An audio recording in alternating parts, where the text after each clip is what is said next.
All right. Hey, everybody.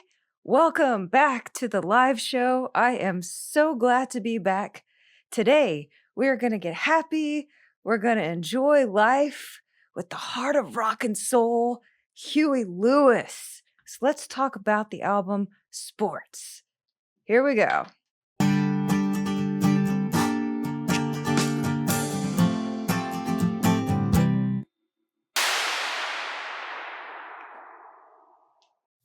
Okay. All right. So glad to be back. It has been such a long time. It's got to be at least like 2 weeks, I think, since I've been online, and I've been missing it a lot. Honestly, today I was feeling a little down, and I decided, I've been working on this Huey Lewis video for so long now. It just feels like I keep writing and writing forever. I have pages and pages and pages on this, and I think I just needed to get myself back in the groove, feel that optimism infusing me with that music and just do it because I haven't been here in forever. So let's do it. Let's talk about this album, Sports. If you haven't heard this, pull it up, give it a listen, tell me what you think. If this is a classic for you, like it is for me, mega nostalgia going on for this album. So I'm going to go through everything and talk about it all. But first, let's get things in order. I have, as always, ASMR water. Cheers for the drink. For the scent, I think today I'm going to do vanilla brulee. So, because Huey Lewis, he's kind of a vanilla guy with a hint of a secret, something saucy, something spicy going on in the background. He's like the, white collar dude that secretly sings and performs at a bar after hours. Secret life. So here we go there. Cheers. And I would love to wear my Huey Lewis inspired sunglasses the entire time, but I'm not going to be able to see to read what I've written about, so we'll just have this for now. For my outfit, that's what I wanted to go for, is something inspired by him. Of course, he's cool. He's got the sunglasses rocking. I did my most 80s framed sunglasses that I could find, which is going to be more of a square shape rather than the big bubble ones that I normally do. I also wanted to do a colored shirt, like a guy that's just gotten off work but is sort of going to the bar and is a little disheveled. That's the vibe he's got going on too. Also wanted to put on sort of a disheveled looking tie. I didn't have a tie, did not have a man's tie, so this is sort of like a little belt thing that goes with a skirt. And then I also realized that I do not know how to tie a tie. So I did the best that I could here with the little knot I put in there. But hopefully, we're getting that vibe coming in. Yeah, such a good album, man. Yeah. Before I go into that, also, I wanted to talk about lately, if you guys have been following what I've been doing, I don't know how many people are, paying attention to anything, or if anybody's. I tried to post on the YouTube channel what's going on here and there, just so everybody knows. I've been cleaning up and reposting the live shows, and thank you for your patience on that. Eventually, my goal is to do the live show. This audio is not the finished version. It's not perfect. It's driving me crazy, actually, as an engineer. I don't like it. So then I'll finish the live show. We'll get done. It'll post. You can join in the moment if you'd like to see the recording of the show. And then I'll just take it offline and clean up the audio and put it back on under the videos tab with a nice, beautiful thumbnail. And everything to where it looks really good to people and it's a lot more listenable. Because, man, you can, as a person who does sound, you can drive yourself crazy doing this stuff too. And this is why, like, I went into live sound, rather than doing post production as an engineer, because I can drive myself crazy, and I do. Oh man, number 7, the Queens of the Stone Age one is still not right. It's God, just don't listen to it. I'm not even going to ask you to. It's nauseating. It's making me. Ugh. This is why. I mean, this is what we do as sound techs. We go crazy over this stuff, and that's one thing that makes you really good. So, but my goal is, don't be a perfectionist. This is not what it's supposed to be. Do the live show, have a great time with it, clean it up. I'm doing max 3 takes on the cleanup, and then boom, put it right back online. Let it go. Let it go. So, the reason, like, in the moment when I'm recording these shows, that it's not perfect to begin with is because the setup that I'm using is not really intended to be what I had intended initially when I, had come up with this idea. Uh, Years ago, when I started this whole idea, it was like during the pandemic, maybe the summer of 2020. I had a vision, I had a calling of like the things that I wanted to do with this. I wanted to teach people audio, and I wanted to go back and like listen to some older albums, feel that nostalgia, talk about the audio of them, and really experience that again. But it was initially meant to be, if you go back and see some of my like cringe-worthy older videos, a stand up against a wall with a lav mic, very edited, all like very precise. And then I went on this journey of doing it live because of my elbow. Like, I just can't edit this stuff to death like I had intended to. So things have changed. But then it led me into a different space in the house, in the room, really. And the space that's around me is basically like the worst place that a person could ever record anything. It's like a tiny little cave.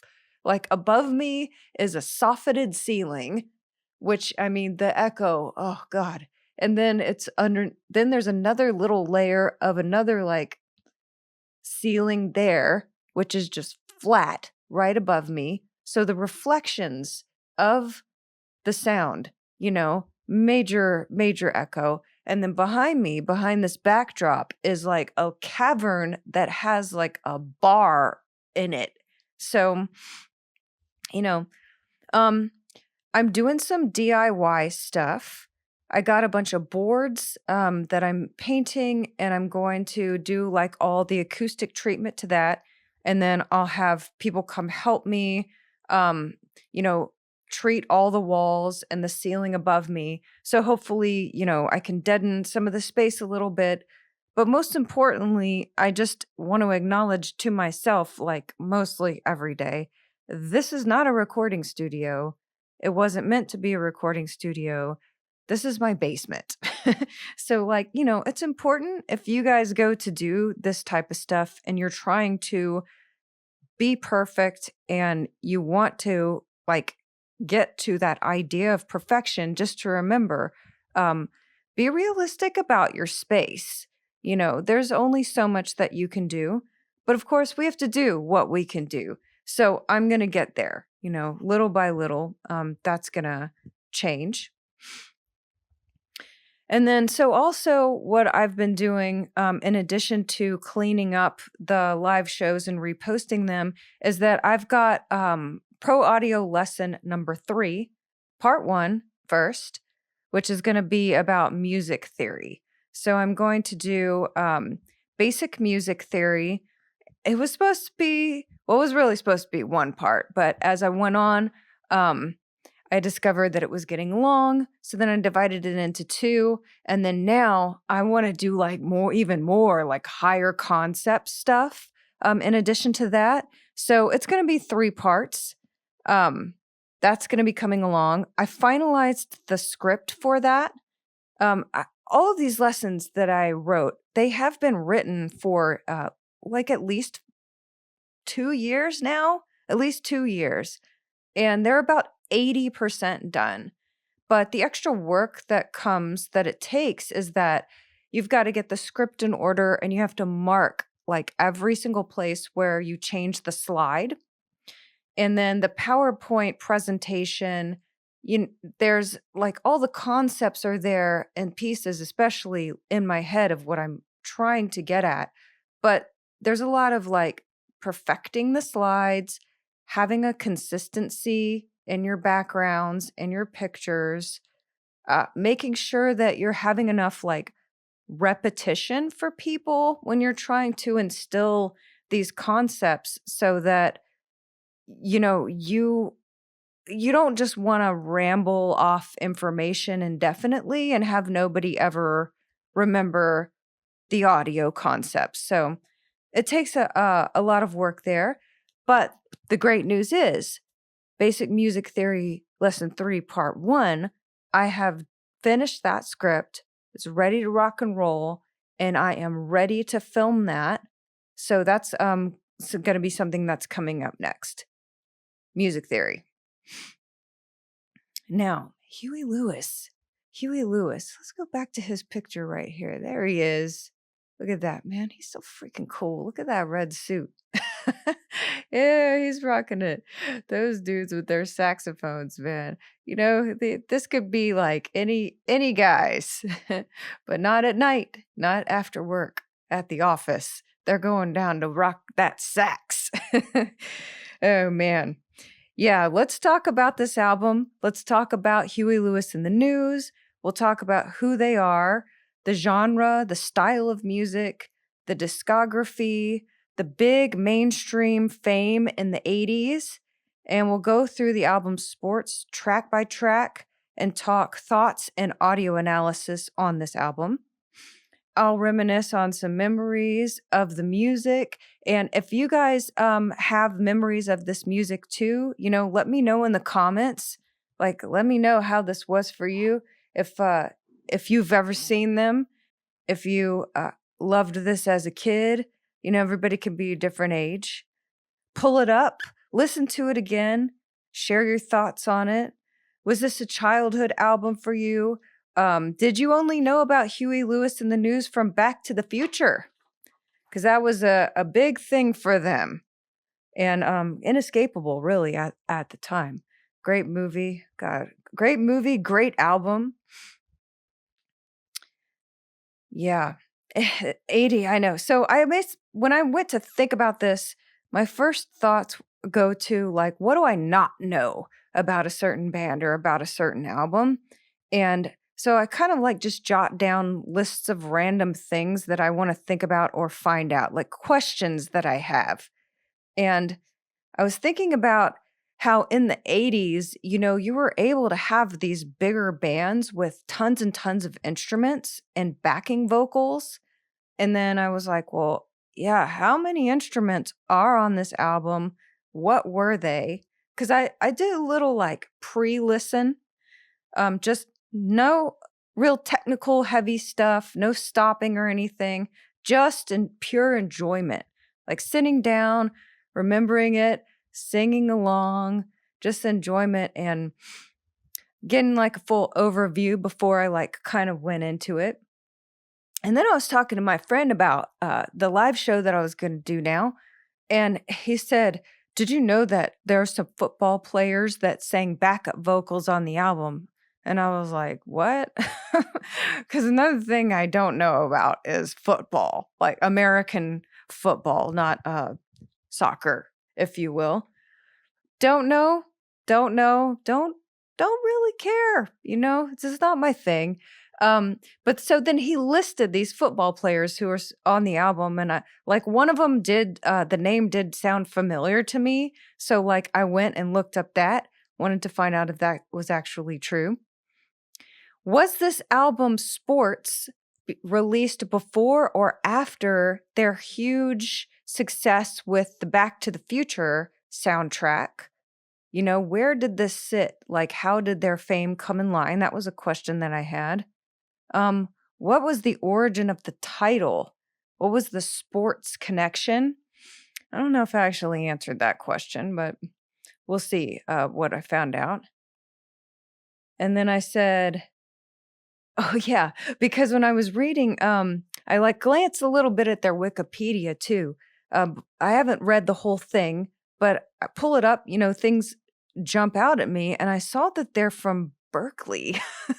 They're from California, and that was very surprising to me. That was the first thing I thought. Like Huey Lewis and the News have this kind of like everyman vibe, like every man in the Midwest type of guy, but they're from Berkeley.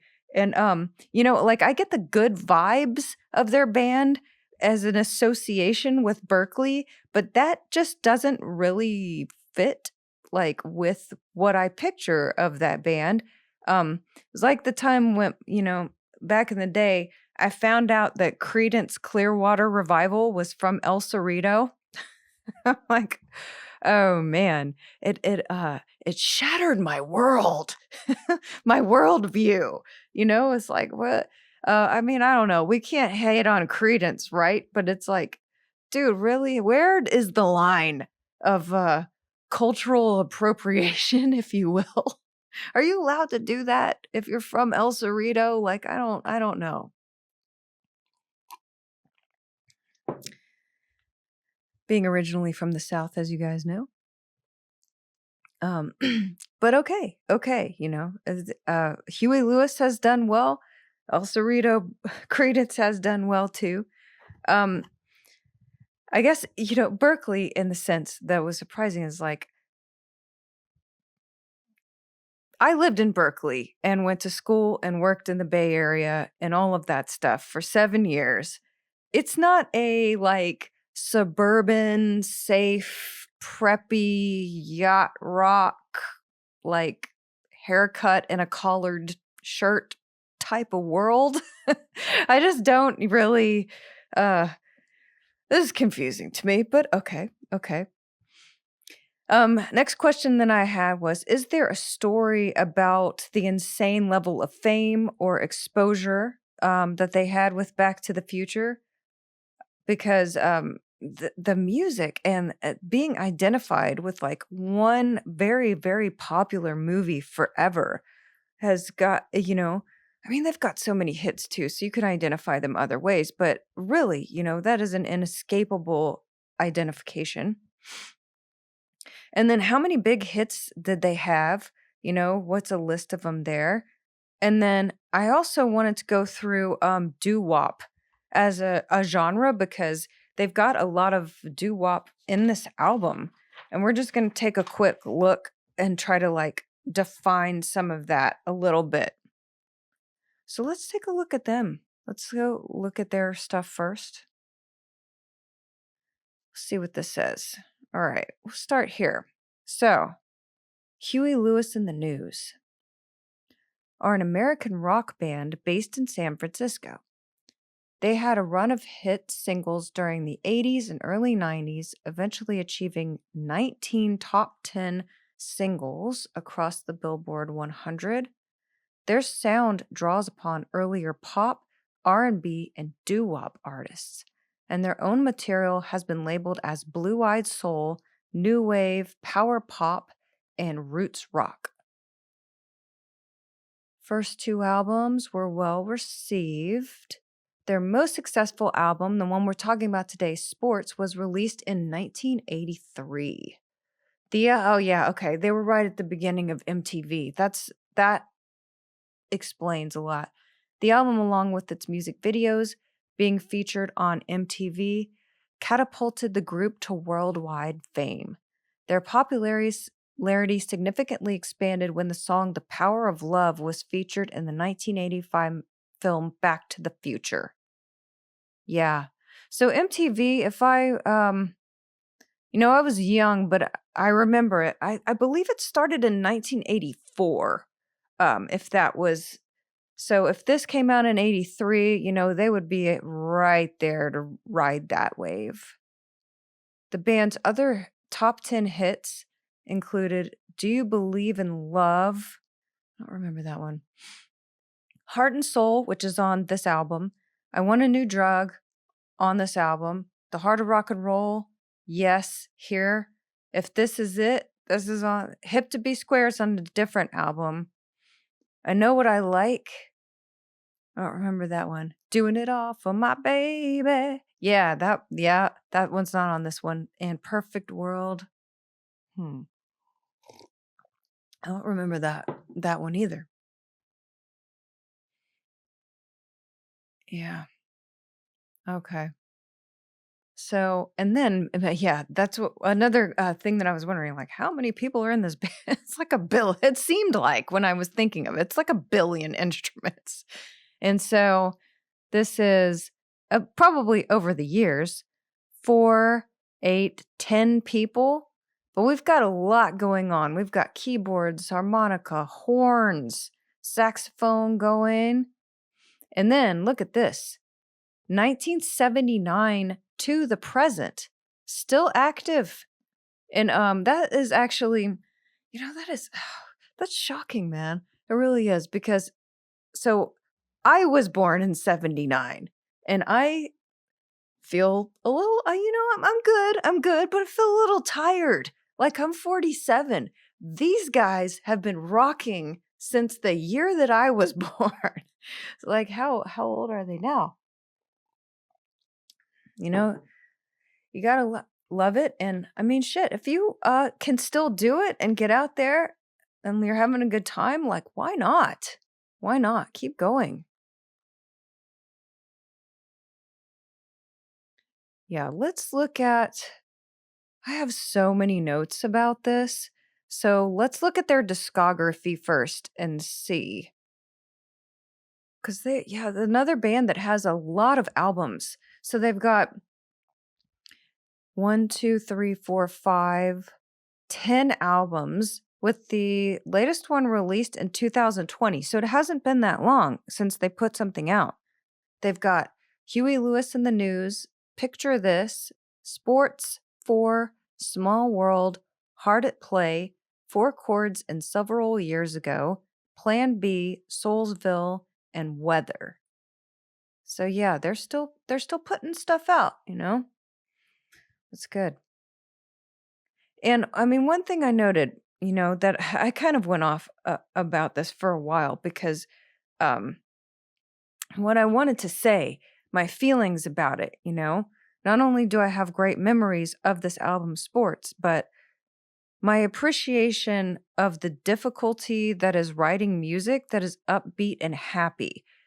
That's one thing that I wanted to mention and note, because this music is characterized not only by, it's a blues pop, it's a rock blues pop genre with doo-wop in it, and saxophone, harmonica, and most importantly, of note to me when I went back to listen, is optimistic, upbeat, happy, makes you feel good, purposefully too. And I my thoughts were about how hard that is, because, upbeat, happy, it's got pure lyrics about love and good intentions. And it sounds backwards in a way that, like, one would say, it's super hard to write something that is so simple and, just purely happy. Like, the simplest things should be easier to write. You would think, like those old simple Beatles songs, you've got perfect pop song, almost formulaic, like perfect ballad, just a simple phrase like, I want to hold your hand. It's like so much more meaningful is what I got when listening to this again, to have so much left to the imagination. Because it's like, as adults, we're worldly, we're experienced. We all know what comes after holding hands, and it becomes the pure and the genuine and the heartfelt things somehow become almost more prized, because it's like, when you're younger, you may get a sense of excitement off of like all the dirty or the complex, or the shock value of the more intense emotions. And it somehow along the way seems to circle back around to it's like you're so inundated with anger and war and drama and the over sexualization, and that all of a sudden, one day you just hear a song like Power of Love, and it somehow is mind blowing again. These become the things that are mind blowing. Like, as adults, especially these days, we just can so easily get to like the cheap and disgusting that something so pure and happy is even all the more shocking. Like, and what we can't seem to get to, the barrier there are those simple moments like, in Back to the Future, where Michael J. Fox's girlfriend just gives him this little peck of a kiss. And then it's like, the power of love. And he's just looking off into the distance. And you just want to be like, yeah, like looking off into your future, it's that's the power of love. Like so much more powerful um than all of these other cheap things that are easy to get to. Like just the innocence, of an everyday guy. Huey Lewis in the News is the real everyday sort of guy.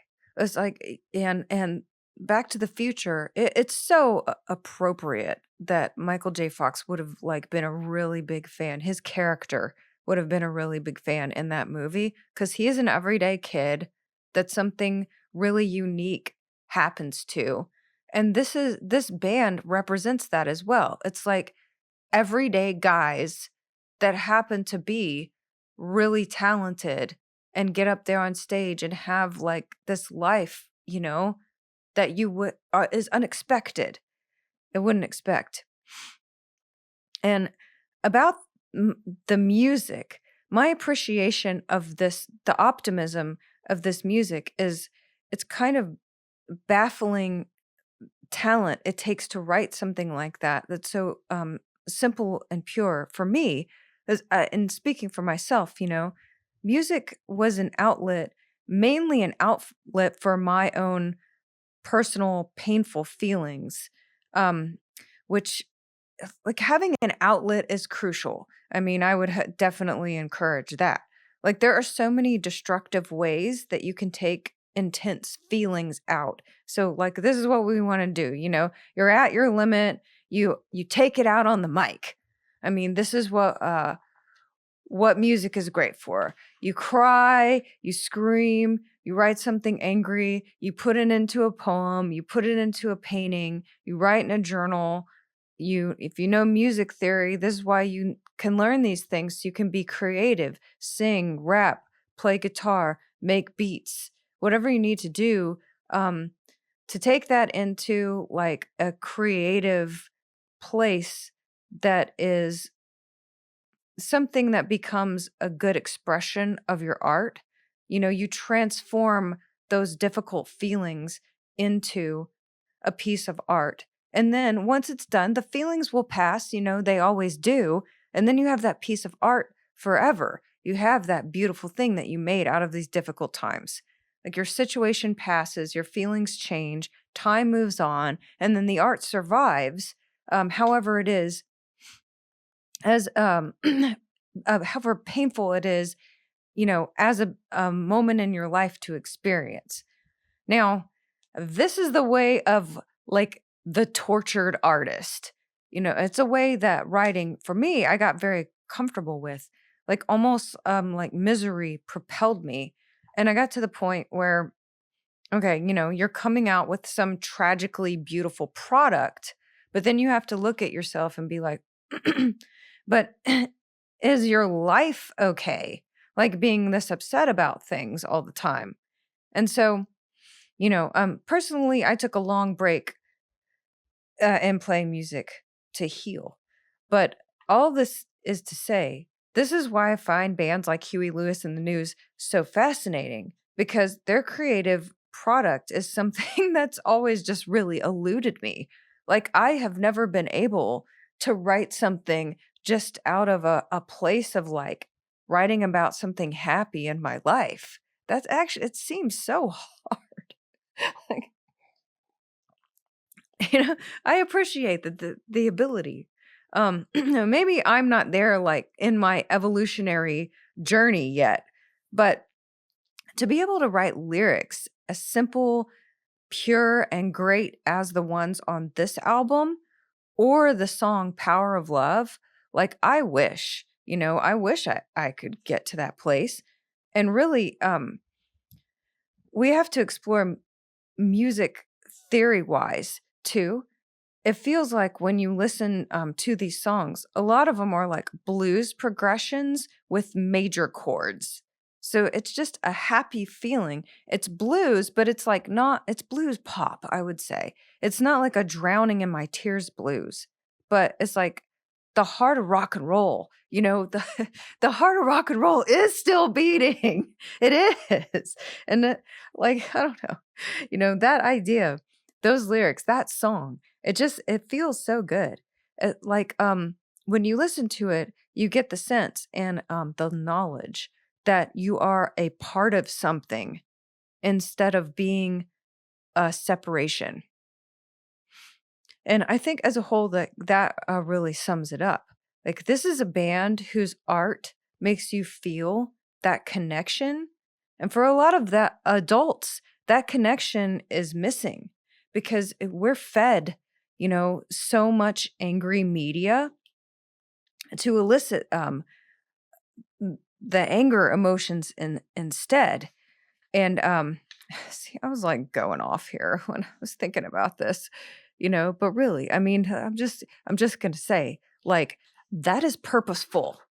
The divisiveness is purposeful because it elicits a powerful emotion which feeds on itself, and it keeps, everyone being united in anger instead, with other people united against something or someone, because you're taking this in, you're putting this in your consciousness, and then all of a sudden you turn around and like wonder why you feel so shitty all the time.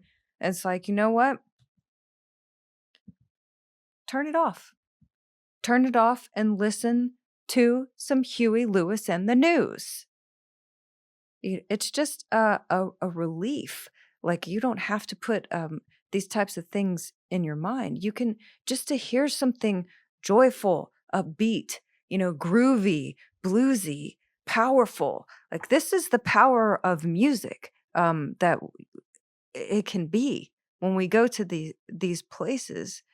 And I feel like these places, however simple that they may be, are so rare.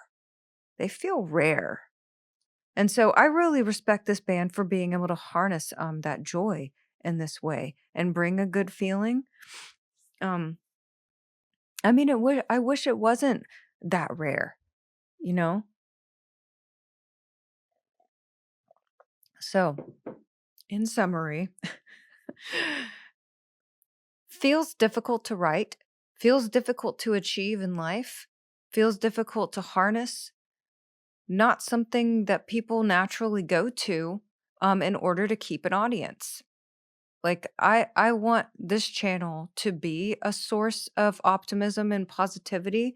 I don't really necessarily intend to like talk negatively about anybody's albums. It's not what I don't feel that that's productive. It's not what I'm here for. Um, it's supposed to be fun. It's supposed to be fun. And Huey Lewis and the News always like get you there. I mean, it's just a good time. So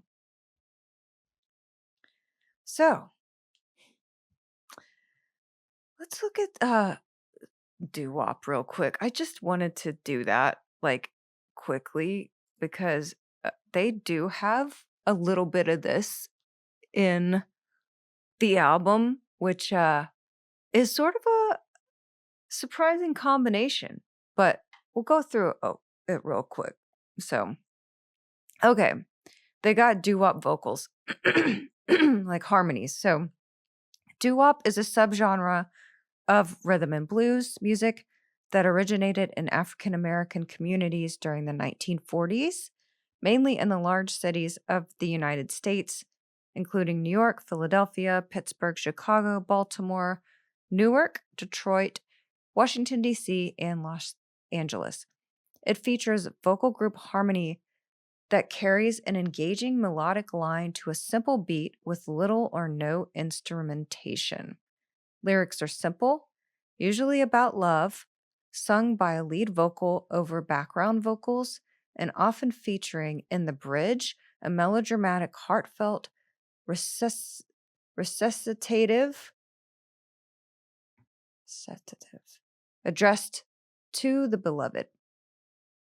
Yes, and this is the most important part. Harmonic singing of nonsense syllables, such as doo-wop, is a common characteristic of these songs. So, and then down here, I found this is a good explanation of it too. Elements of doo-wop vocal style. In the complete book of doo-wop, they identify 5 features of doo-wop music. It is vocal music made by groups. It features a wide range of vocal parts, usually from bass to falsetto. It includes nonsense syllables. It has a simple beat and low-key instrumentals. It has simple words and music.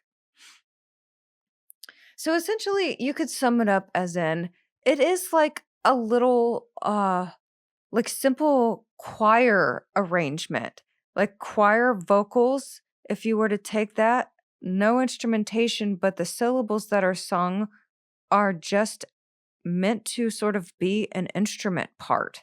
Like they could have taken every single syllable of whatever is being spoken in the doo-wop and replaced that with an actual instrument to fill in those parts musically, but instead they used the voice as the instrument to sing like doo-wop be doo, just nonsense words in that place.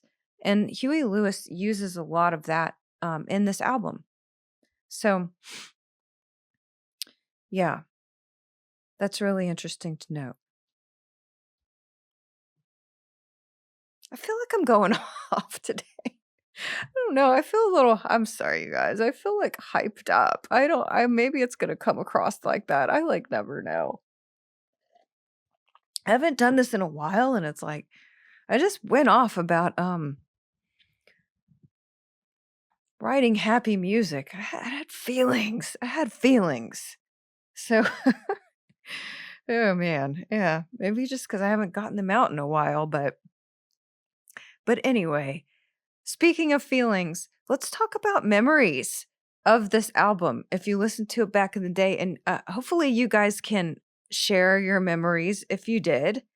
And then I'll tell you, for me, this album was the first cassette tape that my brother and I ever owned as kids. And I distinctly remember it because it was white. It was a white cassette, and our parents gave us the greatest thing, which was a portable cassette tape player.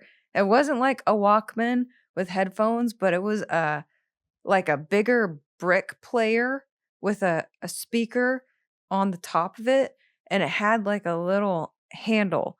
Like it wasn't a boom box, but it was just maybe about, like a foot by 6 inches or something.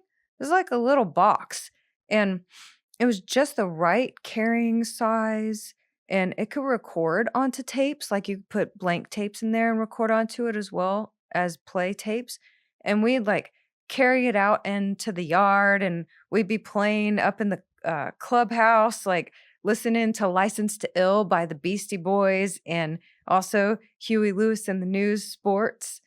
And then, we'd bring our little cassette player in my brother's room while we played 8-bit Nintendo. It was like Super Mario 3, baby. Super Mario. We'd be listening to Huey Lewis while we're playing that. And Zelda. Yeah. And then, I mean, that kick drum, every time we put this tape on, like that kick drum intro to Hard Rock and Roll, like slowly crescendo. And I felt like we were just sitting there having a good time. And I was like, it's going to be a good day. Like as a kid, I'd be thinking that, yeah, it's going to be a good day. Like we're having a fun time. And just simple and pure.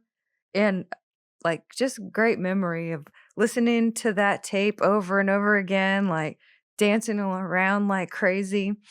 And when I was thinking back to this about all this, like what came to mind is have you ever guys ever seen it was like a meme, I think, or somebody that yeah, it was a meme and it's just a picture of like a kid sitting there playing video games with like the pizza that just got delivered and the 2 liter of soda.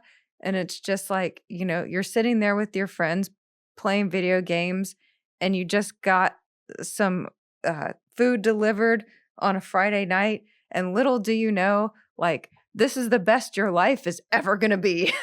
Like, these are the moments. Look no further, man. When you're like freaking 8 and you rented a movie um,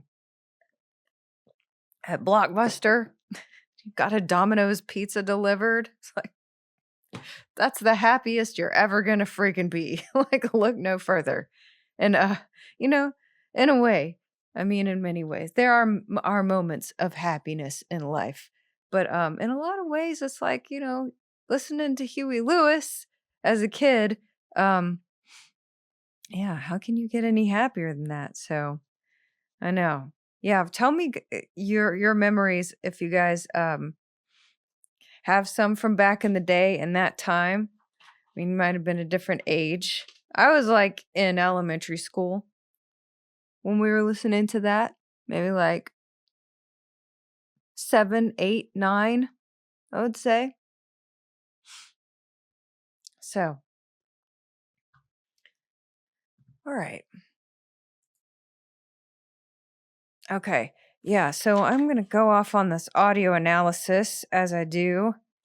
Um, but first, I think let's see if we can answer some of these questions because I think let's do the general before I like get down into the nerding out.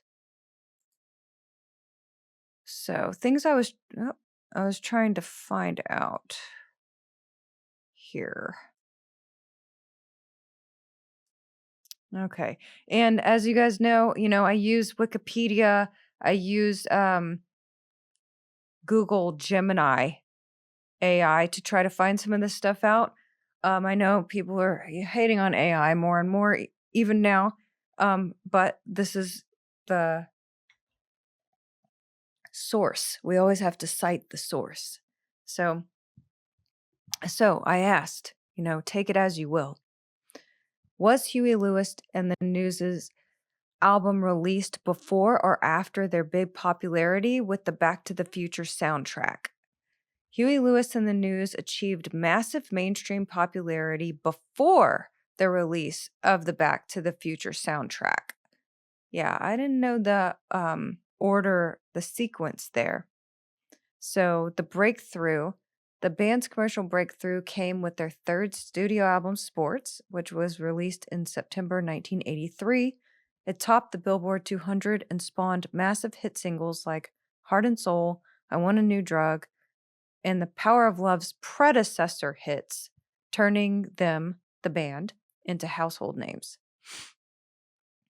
The Back to the Future motion picture soundtrack, which featured their iconic smash hit, The Power of Love, written specifically for the film. I didn't know that either. I may have thought maybe they had written it for other purposes and it got used, but that was released in July of 1985. While The Power of Love propelled them to even greater global heights, earning them an Academy Award nomination. Did not know that. They were already bona fide superstars riding high on the multi-platinum success of Sports when the film came out.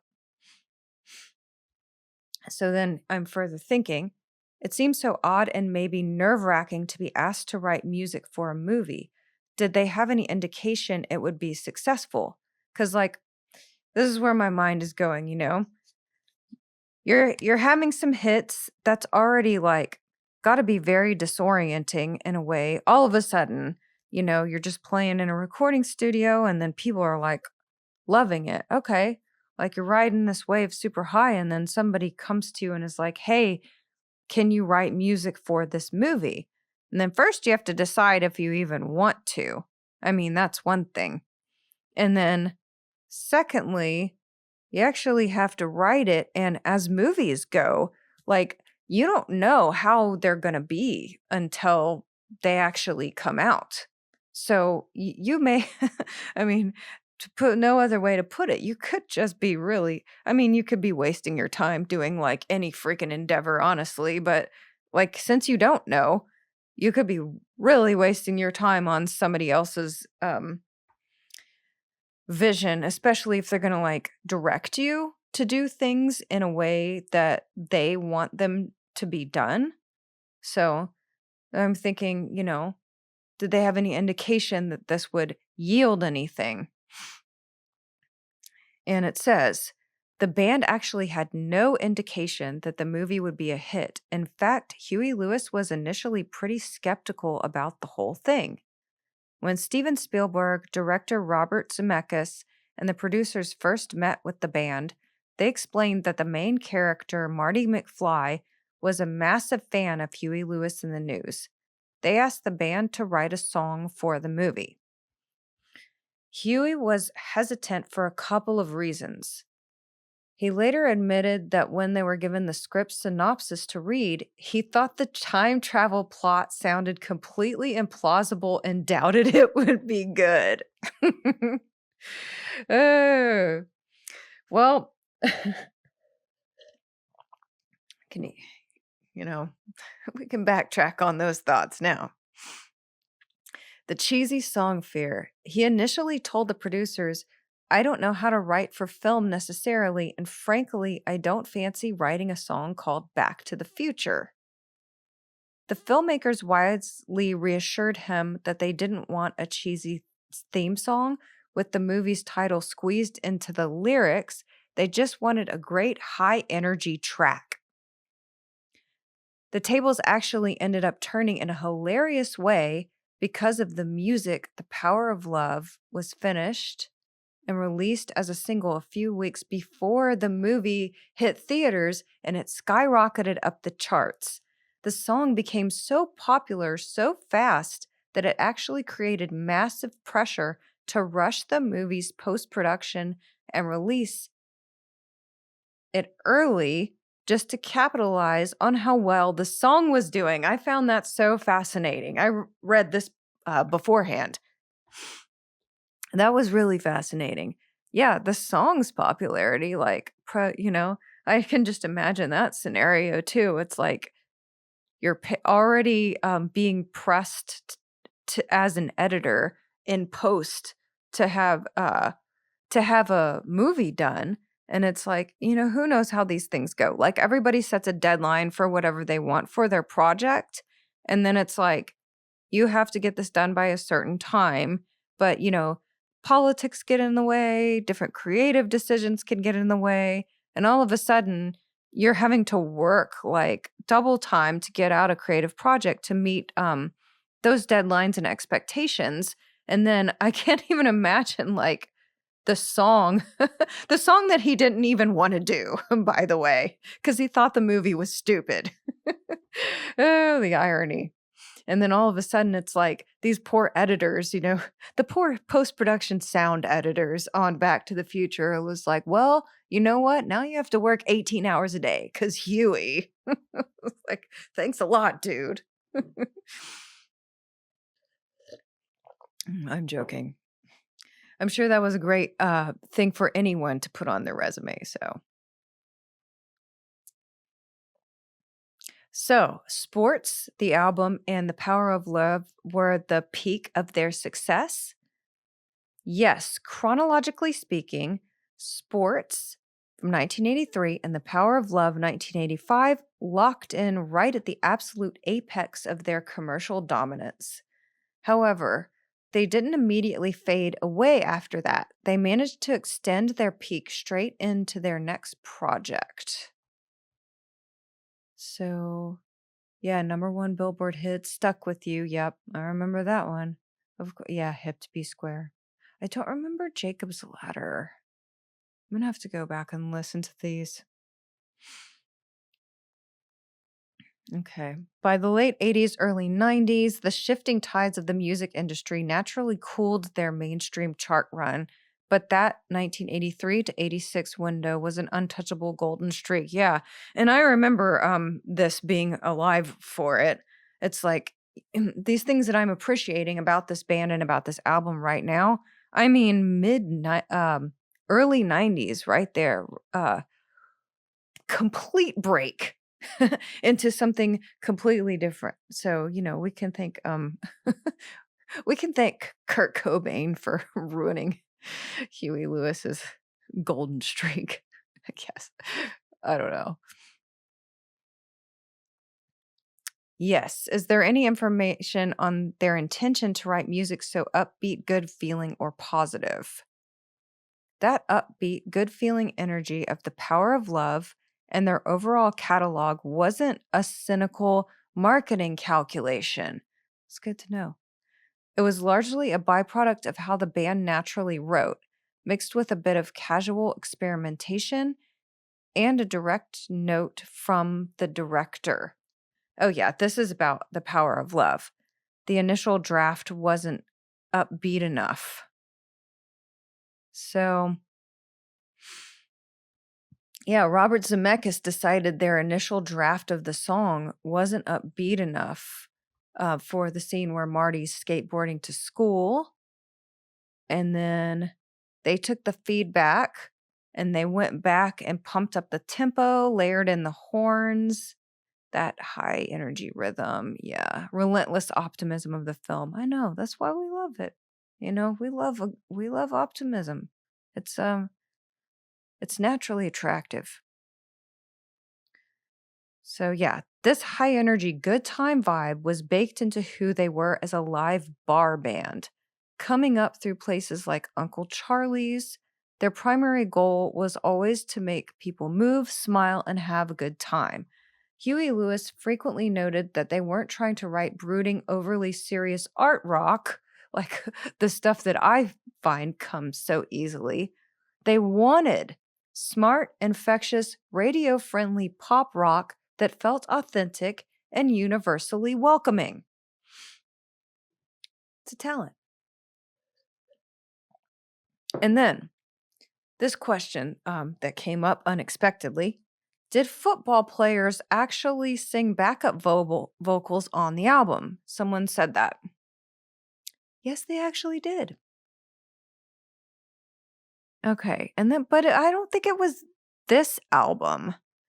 And, there's some ball sport guys who sang some things. I don't know. Yeah. Okay. Hip to Be Square. That's the one that they were on. That's funny.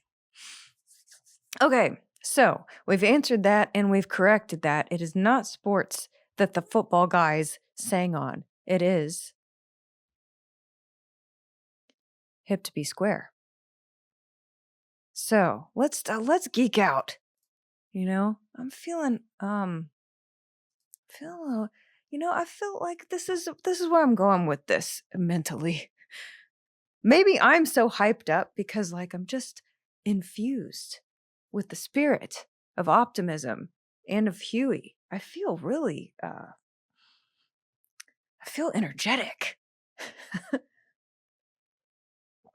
And happy to be here talking about this. So let's talk about this album. First let's go overall thoughts, listening impressions. So yeah, go take a pass if you can. Listen to it and get that feeling again if you want to follow along like I did. And then, so I had this on in the background, not on my good speakers, but on the little dot in the corner, just singing along. I haven't listened to this album in many years, really. And I like wanted to get it back, soaking in. And my first thought when I listened to this is, this is a band where the instruments are actually arranged. And arranged as in there are a lot of instruments, way too many for them to be playing all the time during a song. So everyone's got to get their own little slice and decided parts in the music wherever they, you know, get put. And that is a decision that you make when you're like lining these things out. The good side of that is that you have a wide variety of more intricate and interesting sounds happening. The bad side is if you're the player, you may only play in little bits here and there as a support, which could be hard on the ego, you know? I think if you grow up in a big cohesive unit like the band, the symphony, the marching band in school, or you do something like that where everything is written in that way, where you're following sheet music, you might be used to it. But like if you're on stage in a rock band and that's how you grew up learning and playing music, and then all of a sudden somebody wants to join and you're just playing like two notes, it could be like, all right, you're like, why the hell am I here? So shout out to those supportive players. And I'll try to list the instruments that come, to my ears as we go through these songs. But it just this music for this time, it makes it different in that way than like when I go through albums and I say, "Oh, this is guitar rock." Like they meant for it to be guitars. It's a guitar album. It's like, you've got maybe 4, 5 people max in a band, and they're playing guitars most of all of the time, and they're always like being showcased and they're always in your face. So that's the difference here. And then my second thought as I went through this album is, whoa, high pass filter. Where is the bass content? Like overall, it's just a wow. Like there's not much there. But then I reminded myself, in the 80s, the style wasn't at all what it is now in terms of that bass content. Like modern day wants that full, rich bass that you can feel with like subs and everything. But specifically, if we focus on the bass guitar as an instrument for this album, the tone of that bass and at the time in general was popular in the 80s, very high end, clean, plucky tone that didn't crowd up the mix. It was really more like another slightly lower electric guitar. So that's something we have to acknowledge and accept with this. It's not my, it's not really my personal preference or what I would do. But then again, I came up with like the time after that when we're trying to accommodate for like different things. So it's subjective in that way. Which led me to my next thought, which is that this band is ultimately like a great bar band. I mean, they're lend themselves to being in a bar. Like, I wish I could mix this live. It would be so freaking. That would be a fun show to do. Like, probably way too many mics on stage. They're freaking 8 singers and 3 horns, or I don't know. Yeah. I don't know what they've got going on. But yeah, you could really, I bet this is an excellent freaking live show to be at. Like, and especially you could fill that out with all of these instruments. It'd be in the crowd too. It'd be like good singing, dancing, happy, infectious crowd to be in and to be doing sound for. Like that would be a good time. But ultimately, that's what this album is, dancing, singing, happy, easy to enjoy. So, okay, let's go song by song breathe a little bit. Whew. Breathe. Yeah, man. I'm hyped up right now. We're going to talk them through each song. So, sports. Huey Lewis in the News. Track 1. Heart of Rock and Roll. So, I put this on my JBLs to listen to them with like really good speakers and the full sound instead of just background noise that I was enjoying, and focus my mind on technical things. So, first, track 1, Heart of Rock and Roll, opening with that kick drum as the heartbeat, and then it starts to crescendo. I appreciate the muffled thud that they kept that kick drum at, because, and I noted to talk about this, you know, when just consider like the kick drum as an instrument in and of itself, like a piece of the drum kit. And whenever you go to craft the sound of that kick drum, it can be a lot of different things. And it's a decision on how you want it to be. And I remember the first time that I went and I was in school, and then so you get in front of the console. You're looking at like, I was looking at this giant soundboard, and you have each of the drums on different tracks, and teaching you like solo each of the tracks for the drums. And then I had a teacher, a woman, who said, okay, how do you want this to sound? And is this right? And I'm like, what is it supposed to sound like? Because when you first start out, these types of questions, I remember, I was like, what is it supposed to sound like? And of course, as you go along, you figure out like that is a decision that you're making. You can make it sound like a variety of different things, and your ears get trained and you learned to identify the differences in the choices that people have made. And so, all that to say, keeping this as a muffled thud to sound like a heartbeat instead of a lot of other things you could make a kick drum sound like is a choice that fits in naturally to the song. And I appreciate that. I appreciate that they did that, because it really like brings you into it.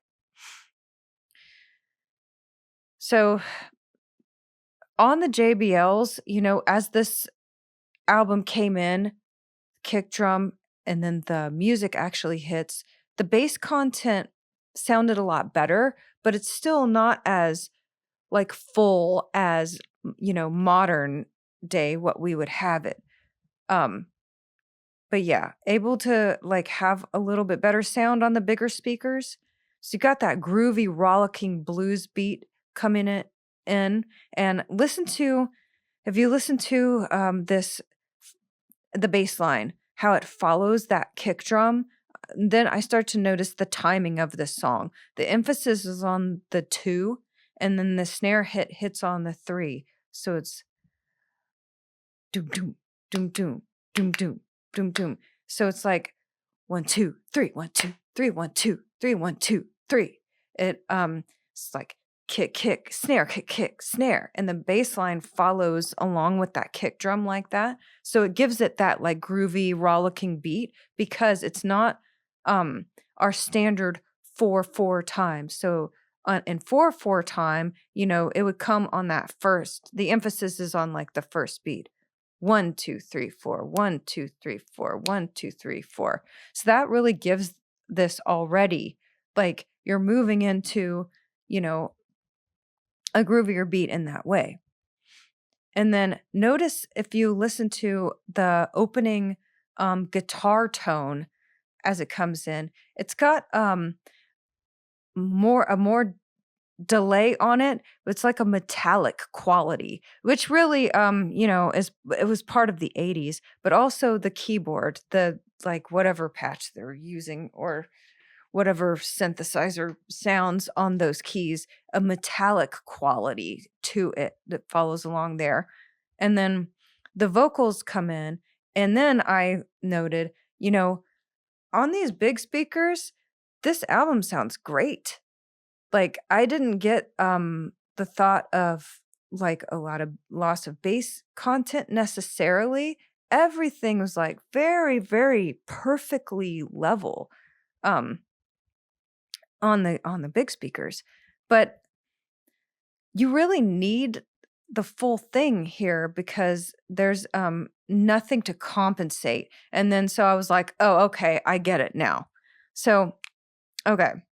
This is something I would note here is that sometimes if you don't know a lot, like, or, you're just learning, just starting out, or you're just a consumer that has no interest really.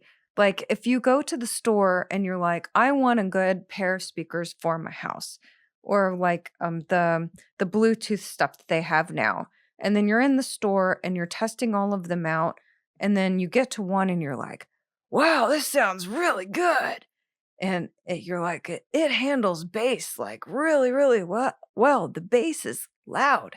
And like, I've heard people say this before. And it is because like sometimes adding the ability to handle and emphasize excessive bass content is sort of a trick that's done to make you think that the capability of the speakers are better than they are.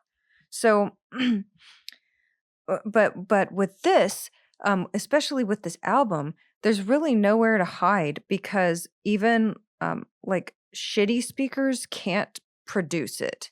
So, like this album on my big speakers, what I'm trying to say is like completely leveled. I can hear everything. It's not the modern day like huge bass content, but it does represent the 80s time period. However, it doesn't translate into something that's going to be played over like a crappy little cassette tape. So, yeah, you really hear, I noted in this first track, Heart of Rock and Roll, when the chorus kicks in, there's a lot missing in there. Um, but in terms of instruments, on the other hand, going away from just the sound of it, within the first minute, you've got, you've got drums, bass, guitar, keys, a sound effect, vocal, and yeah, the way after that car horn sound effect, they had the guitar hold out the note of the horn beeping. It was like, it's great. And that keyboard synth that plays at the end of the chorus, um, I noted that was beautifully done because in 82 or 83, 82 probably when this album was recorded, that could have sounded really fake and awful, but they blended it in perfectly. Like very well done, well done. And then the vocal, perfect delay on it. And the vocal too, it's doubled. It's a harmony. Same delivery, but the harmony like right on top of it.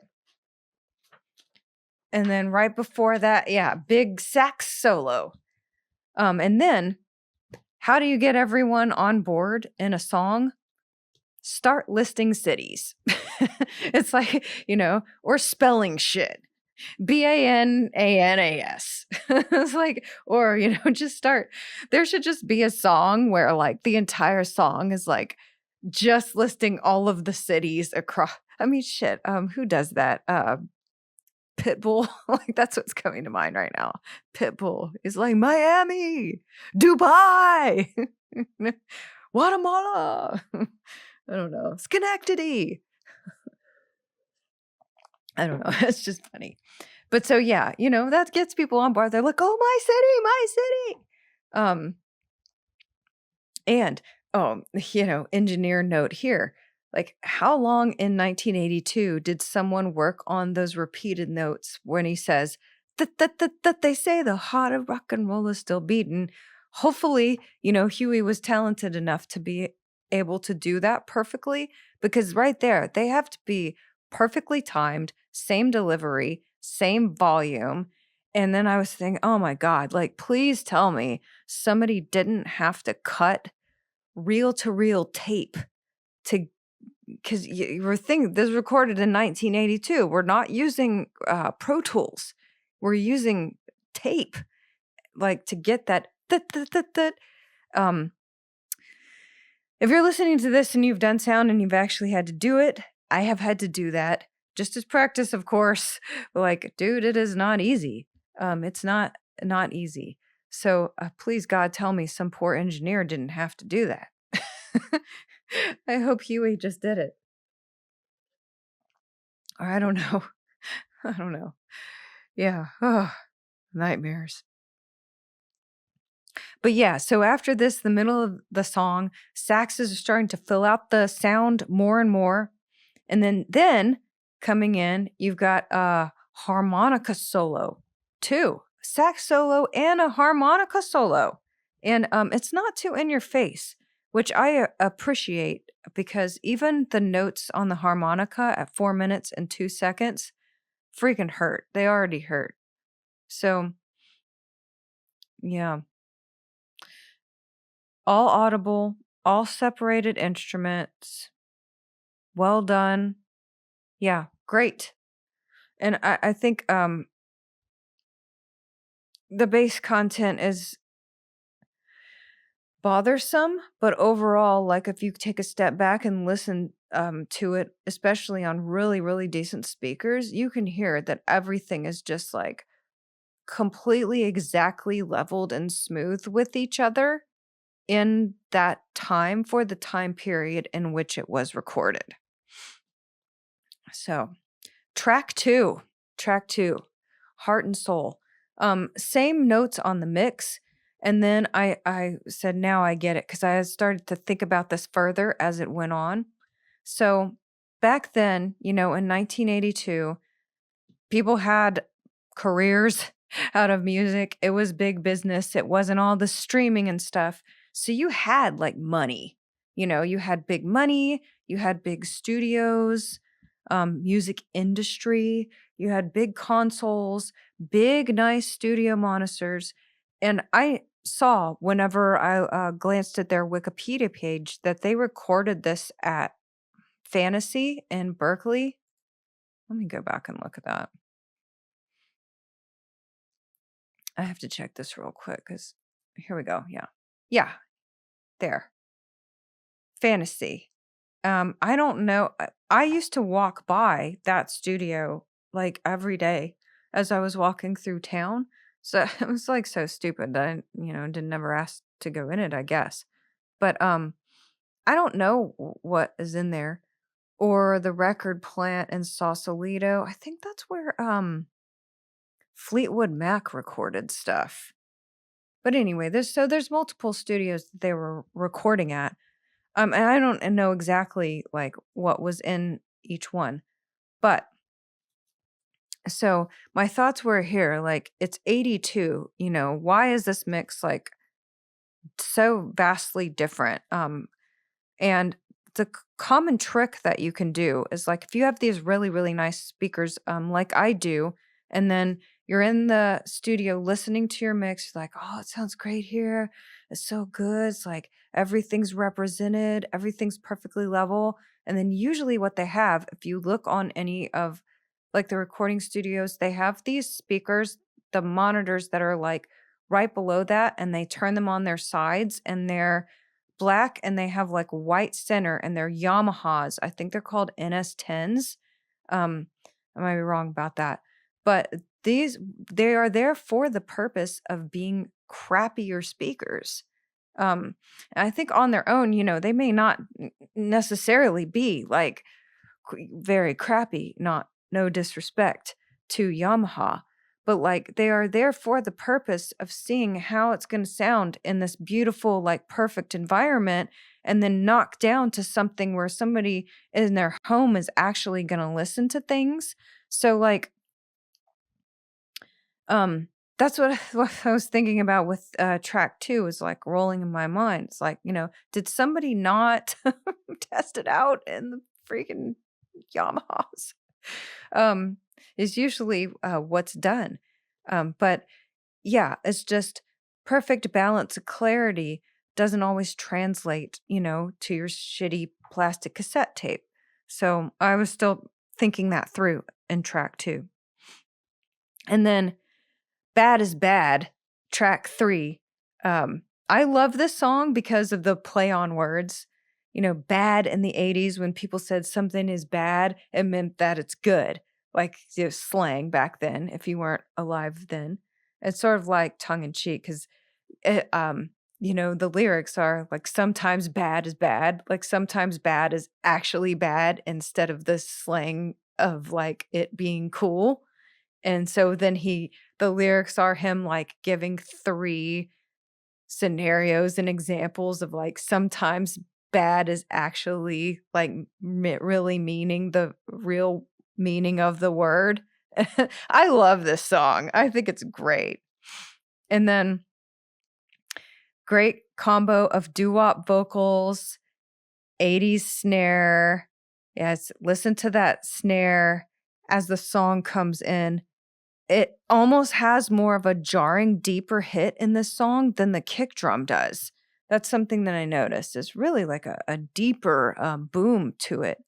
And metallic keyboard, held chords, clean mid-tone blues guitar. Sounds like an electric drum kit. I started to notice that on the songs that keep going. Electric drum kit. Good combo. Adding in old doo-wop to what at the time was a modern electric 80s sound. Old beat, modern take. Like how the doo-wop vocals and the harmonies are just as loud as the main vocal. Yeah, they really kept the doo-wop like very present and upfront along with that main vocal. And I liked that a lot. Track 4, I Want a New Drug. It's like, what can I say? Genius lyrics. Pop song, great lyrics. Listen though, when it comes in after the guitar, the first 2 notes at the beginning. I was like, that was another, I was like, whoa, no bass. Like none. Like you have to search in a coal mine to of no bass content. You have to search to even find the bass guitar itself. On the whole song, all I heard is like reverb and delay, really, really up front. They're just like, somebody was in the room like, no, no, no, no, turn it down more. Like more. No, just the dry. Like turn it just more. Turn it down. Are you in the other room now? Does it sound like you're behind in the other room? Like I love this song and this album. Was like, damn, dude, it gets jarring. That guitar solo in the song, it should be like up front and melting my face off. And the saxophones, it should be like buzzing in your chest. But it's not. It's not. So, and I think there's an electronic drum kit here on this one too. Track 5, Walking on a Thin Line. Bass content better here, I noted. Keyboards bringing it in at least at the beginning with that. In terms of in terms of subject matter, I found it funny because it's like only Huey Lewis can sing about, what's possibly a song about like substance abuse or like being a freak in the city and having like big, happy, major chord riffs and like a major scale solo along to it.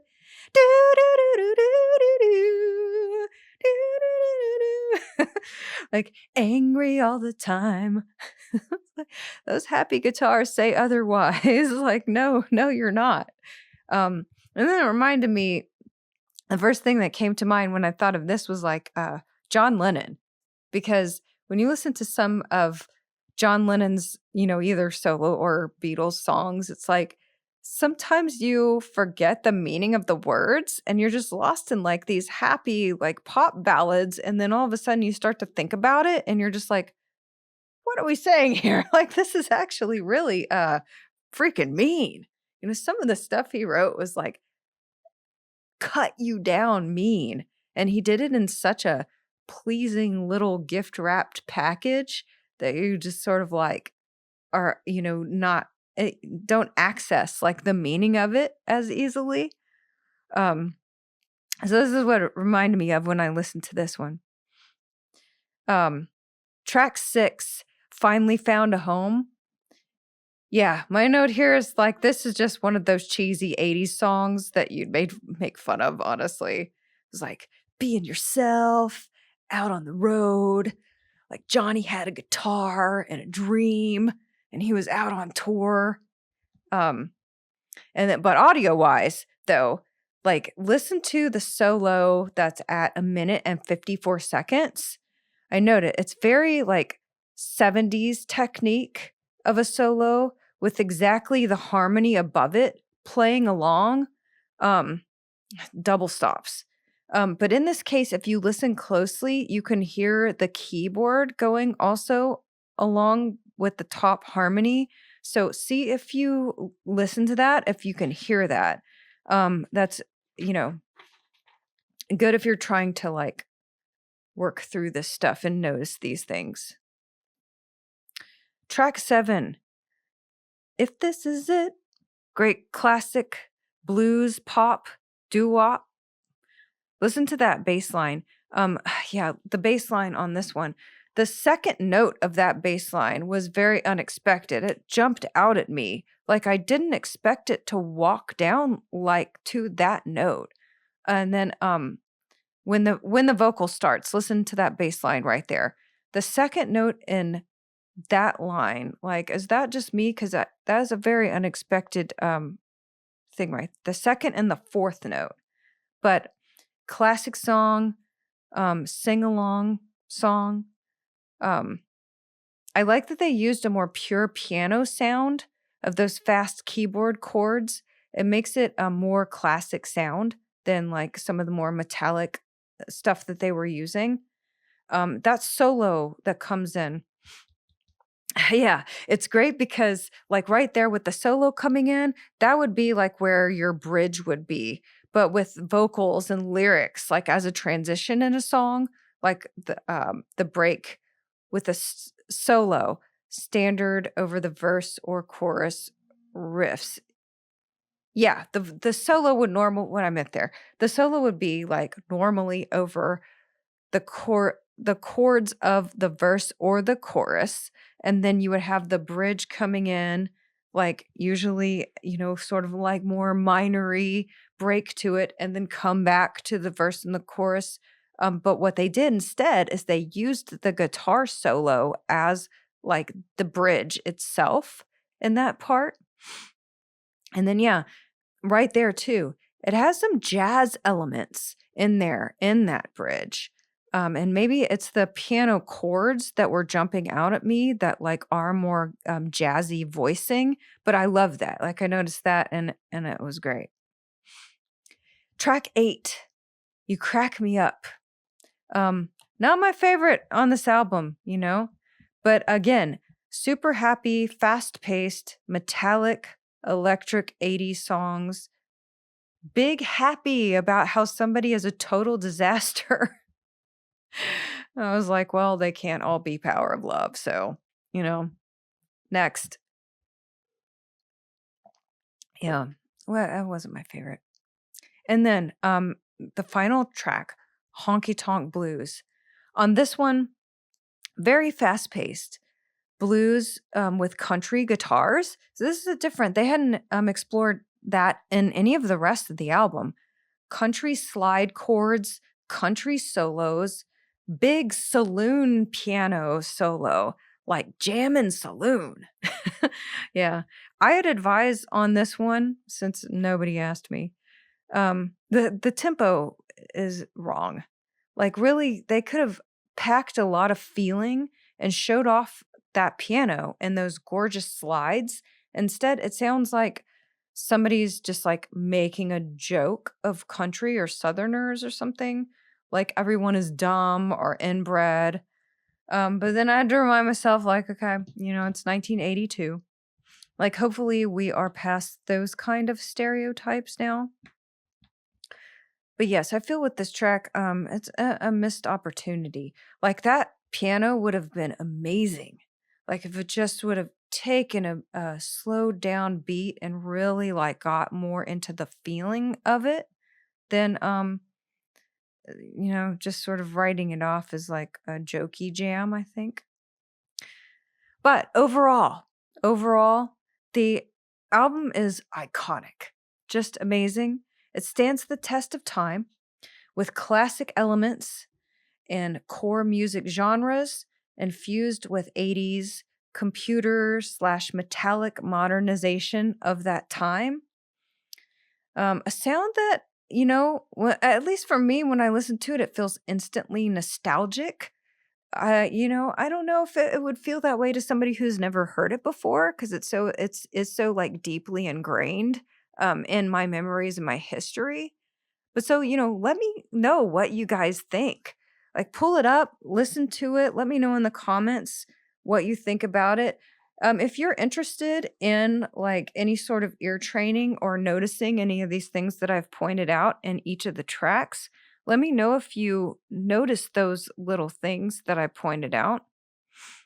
And just a reminder coming up too, I've got lesson 3, part 1, music theory coming out as soon as I can get that recorded and edited. So thank you guys so much for listening to this today, and I will see you back again.